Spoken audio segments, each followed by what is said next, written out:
श्री शिवाय नमस्तुभ्यम। दोस्तों, आप सभी लोग जानते हैं कि 8 दिसंबर 2023 को है उत्पन्ना एकादशी। और दोस्तों, ये साल का आखिरी महीना है और ये वाली एकादशी दोस्तों बहुत ही ज़्यादा विशेष और महत्वपूर्ण है। उत्पन्ना एकादशी और इस मार्गशीर्ष महीने की इस एकादशी का बहुत ही ज़्यादा बड़ा और विशेष महत्वपूर्ण जो है यहाँ पर महत्व होता है। तो दोस्तों, आज की इस वीडियो में हम आपको इस दिन किए जाने वाले कुछ ऐसे विशेष उपाय बताएंगे जिन उपायों को अगर आप लोग अपने जीवन में करते हैं, अपनाते हैं, तो निश्चित ही आपके जीवन में आपको बहुत सारे फ़र्क देखने के लिए मिलेंगे। भगवान शिव जी की कृपा से आपकी मनोकामना पूर्ण होगी, आपके जीवन से सारी दुख और समस्याएं भी दूर होंगी। पर उपाय को आपको पहले समझना होगा, उसी के बाद करना होगा। तो चलिए दोस्तों, सबसे पहले उपाय के बारे में यहाँ पर हम लोग बात करते हैं, जो कि आपको उत्पन्ना एकादशी के दिन ज़रूर करना है। दोस्तों, उत्पन्ना एकादशी के दिन अगर आप लोग चाहें तो भगवान शिव जी के मंदिर जाकर एक बहुत ही छोटा सा आसान उपाय कर सकते हैं, क्योंकि इस उपाय को करने के बाद भगवान शिव आपकी जो भी मनोकामना होगी उसे पूर्ण ज़रूर करेंगे। इस उपाय को करने के लिए आपको कुछ ज़्यादा करने की ज़रूरत नहीं है, बस भगवान शिव जी के लिए एक लोटा जल लेकर जाने की ज़रूरत है और कुछ लेकर जाने की ज़रूरत नहीं है। अगर आप लोग लेकर जाना चाहते हैं, कुछ पूजन अर्चना करना चाहते हैं, तो वो आप अपने मन से अलग से लेकर जा सकते हैं। पर आपको यहाँ पर एक लोटा जल तो ज़रूर लेकर जाना है, और एक लोटा जल के साथ में और कुछ भी लेकर नहीं जाना है। और आपको भगवान शिव जी के मंदिर में जाकर मात्र आपको क्या करना है, सबसे पहले तो जाकर अपनी पूजन अर्चना करना है। एक लोटा जल लेकर गए हो तो वो चढ़ा देना है, ठीक है।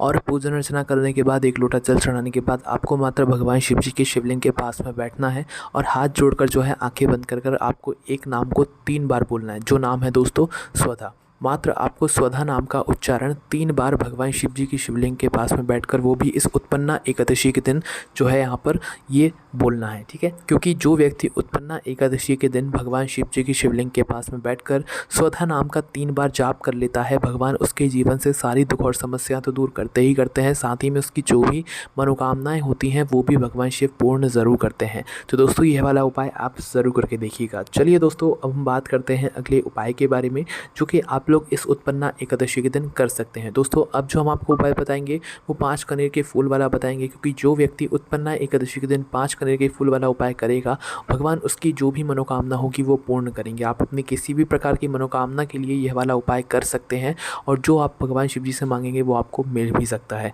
तो इस उपाय को करने के लिए आपके पास कुछ ऑप्शंस हैं, जैसे कि अगर आपके पास कनेर के फूल हों तो आप कनेर के फूल ले सकते हैं, वो ना मिले तो पारिजात या हार श्रृंगार के जो फूल होते हैं वो भी ले सकते हैं, और अगर वो भी ना मिले तो सफ़ेद फूल जो होते हैं, जो भगवान शिव जी पर समर्पित होते हैं, वो आपको 5 ले लेना है, ठीक है। 5 फूल लेकर आने के बाद क्या करना है, इन 5 फूलों को आपको भगवान शिव जी के शिवलिंग के ऊपर 5 अलग अलग स्थानों पर चढ़ाना है। अब वो 5 अलग अलग स्थान कौन से हैं, देखिए, इन 5 फूलों के अलावा, इस उपाय के अलावा, अगर आप भगवान शिव जी के ऊपर जल चढ़ाना चाहते हैं, पूजन करना चाहते हैं, तो वो भी आप कर सकते हैं, कोई दिक्कत नहीं है, ठीक है। तो सबसे पहले आप भगवान शिव जी की पूजन अर्चना कर लीजिए, उसके बाद में भगवान शिव जी के पास में बैठ जाइएगा। आपके पास कुल मिलाकर 5 फूल रहेंगे, भले ही कोई से फूल जो भगवान शिव जी पर चढ़ने वाले हों, कोई से भी 5 फूल लेना है और 5 फूल लेकर 5 अलग अलग स्थानों पर चढ़ाना है। जैसे कि सबसे पहला जो हम फूल चढ़ाएंगे वो चढ़ाएंगे भगवान गणेश जी वाले स्थान पर। अब गणेश जी वाला स्थान कहाँ पर होता है, जो कि जलाधारी के ऊपर जो गणेश जी का स्थान होता है, वो गणेश जी जो जलाधारी रहती है उसके राइट हैंड साइड में होता है, सीधे हाथ में होता है, ठीक है।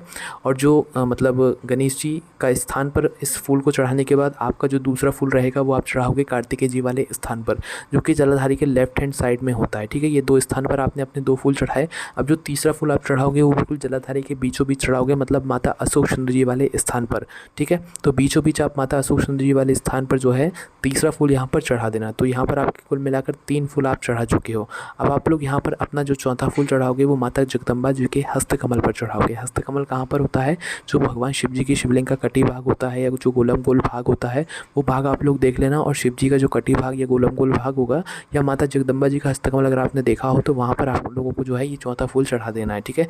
4 फूल आपने यहाँ पर चढ़ा दिए हैं। अब जो 5वां फूल होगा वो आपको सीधा ले जाकर भगवान शिव जी की शिवलिंग के ऊपर समर्पित करना है। और जब आप लोग यह फूल भगवान शिव जी की शिवलिंग के ऊपर समर्पित कर रहे हो, तो उस समय अपनी मनोकामना भी भगवान शिव जी से एक बार ज़रूर बोल देना है, आपकी वह मनोकामना ज़रूर पूर्ण होगी। बाकी दोस्तों, ये वाला उपाय बहुत ही ज़्यादा विशेष है, आप ज़रूर करके देखिएगा। उसके बाद में दोस्तों बात करते हैं इसी एकादशी के दिन किए जाने वाले अगले उस विशेष उपाय के बारे में, जिस उपाय को करने से आपके घर में धन की समस्या जो होती है वो दूर होगी, ठीक है। तो इस उपाय को करने के लिए आपको क्या करना है कि सबसे पहली चीज़, इस उपाय को करने के लिए आप लोगों को जो है एक लोटा लेना है, उसके अंदर आपको प्रातःकाल सुबह सुबह गंगा जल भरना है, सिर्फ और सिर्फ गंगा जल भरना है, इसके अलावा और कुछ नहीं भरना है। तो गंगा जल अपने लोटे के अंदर, जलपात्र के अंदर भरकर उसके अंदर आपको डालनी है 7 बेलपत्री। कितनी बेलपत्री? 7 बेलपत्री, ठीक है। तो 7 बेलपत्री अपने उस गंगा जल के अंदर डालकर क्या करना है आप लोगों को, इस जल के पात्र को लेकर कहाँ पर आपको जाना है, भगवान शिव जी के मंदिर में जाना है, ठीक है। भगवान शिव जी के मंदिर में आप सीधा भगवान शिव जी के शिवलिंग के पास में मत जाना। इस उपाय को करने के लिए आपको पहले जाना है भगवान नंदीवा के पास में, ठीक है।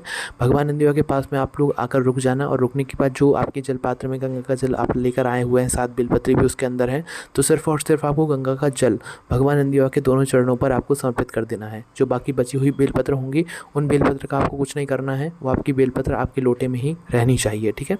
तो इस गंगा जल को भगवान शिव जी की शिवलिंग पर मतलब समर्पित नहीं करना है, इसे मात्र भगवान नंदीवा के चरणों में समर्पित करना है। चरणों में समर्पित करने के बाद आपके उस जलपात्र के अंदर 7 बेलपत्री बची हुई होंगी, तो आपको करना क्या है कि 7 बेलपत्री को जो है आपको भगवान शिव जी की शिवलिंग के पास में आना है, और शिवलिंग के पास में आकर 7 बेलपत्री को एक एक करके भगवान शिव जी पर आपको समर्पित कर देना है, ठीक है।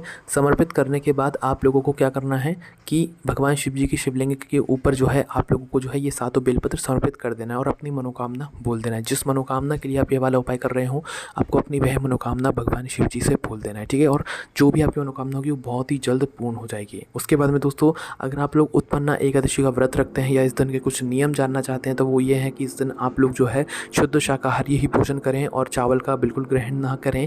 इसके साथ में दोस्तों, आपको के हाथों से किसी भी जीव जंतु का जो है यहाँ पर मारा नहीं जाना चाहिए, इस बात का भी आप लोगों को ध्यान रखना है। और अगर आप लोग व्रत कर रहे हैं तो भैया आपको विशेष रूप से ध्यान यहाँ पर रखना है।